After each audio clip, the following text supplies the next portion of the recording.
आनापान सती कथा में जो उपमा दिया गया है उसको हमने समझने का काम इस वीडियो के भाग 1 में किया। अब आनापान सती कथा के इस हिस्से को पाली में पढ़ते हैं। यथापनकस्सको कसिंकसित्वा बलिबद्धे मुंचित्वा गोचरमुखे कत्वा छायाय निसिन्नो विस्मय्य। पर्दे पर नीचे जो 4 शब्द लिखे गए हैं उनके अर्थ समझते हैं। पहला शब्द यथा माने जैसे, कस्सक माने कृषक या किसान, बलिबद्ध माने बैल, पाली में बैल को गौण भी कहते हैं। आखिरी शब्द है अटवी माने वन या जंगल।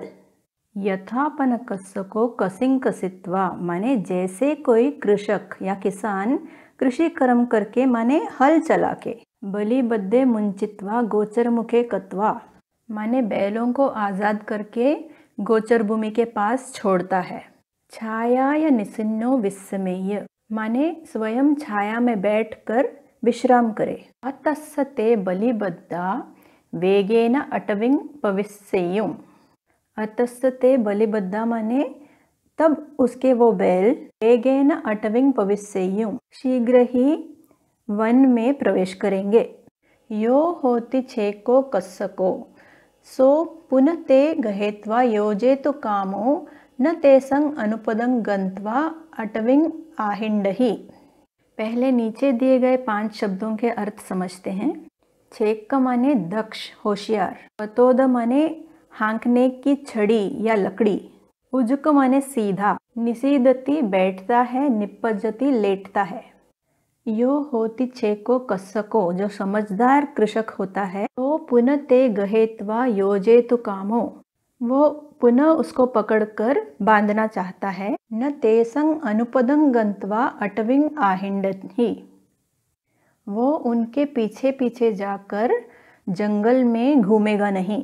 अथ को रस्मिंच पतोदंच गहेत्वा वो रस्सी और हाँकने की छड़ी लेकर उजुकमेव तेसंग निपातन तित्थं गंत्वा माने सीधे ही उनके पानी पीने के स्थान जाकर, निसीदति व निपज्जति वा माने बैठता है या लेट भी जाता है।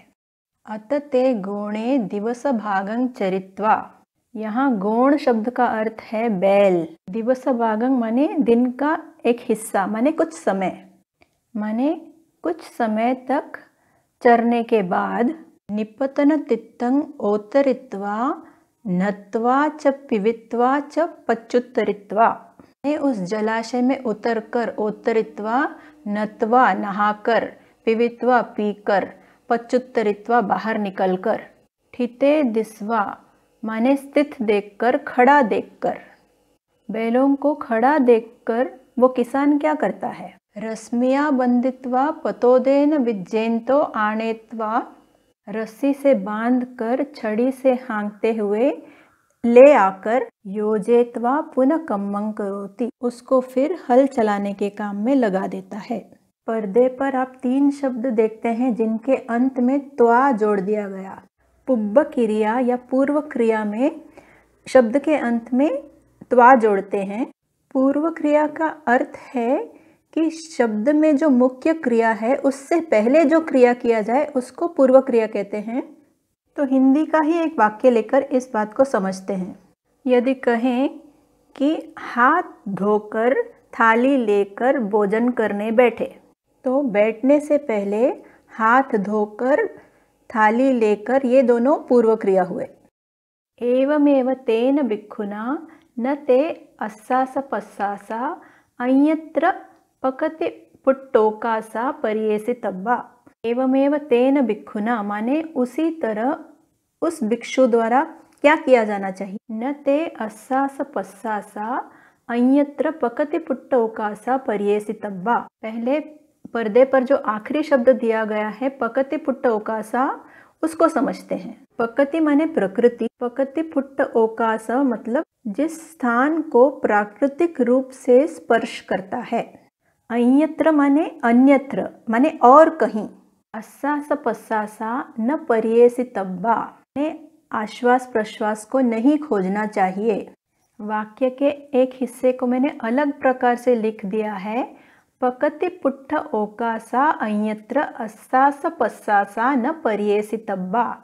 माने प्राकृतिक रूप से जिस स्थान को छूता है उसको छोड़कर अन्यत्र कहीं और कहीं अस्सास पस्सासा आश्वास प्रश्वास को न पर्येसितब्बा नहीं खोजना चाहिए। सती रश्मिं पन पैया पतोदंच गहेत्वा। सती की डोर लेकर और प्रज्ञा की छड़ी लेकर पकति फुट्टोका से चित्तं तपेत्वा मनसिकारो पवत्ते तब्बो। उसी स्थान पर मन को लगाए रखना चाहिए जिस स्थान पर आता जाता सांस प्राकृतिक रूप से स्पर्श करता है। एवं हिस्स मनसि करोतो न चिरस्येव ते उपटन्ति निपतन तित्ते वियगोणा। माने जब वो इस प्रकार मन को लगाए रखता है उसी स्थान पर, तब बहुत देर बीतने से पहले ही आता जाता सांस उस स्थान पर उपस्थित होता है जिस तरह पानी पीने के स्थान पर वो बैल प्रकट हुए। ततोनेन सतिरश्मिया बंधित्वा तस्मिन्येव ठाने योजेत्वा। तब उसे सती की डोर से बांधकर उसी स्थान पे लगाए रखना चाहिए। पैया पतोदेन विज्जन्तेन पुनः पुनः कम्मट्ठानं अनुयुञ्जितब्बं। और प्रज्ञा की छड़ी के सहारे पुनः पुनः माने बार बार साधना के काम में लगा देना चाहिए।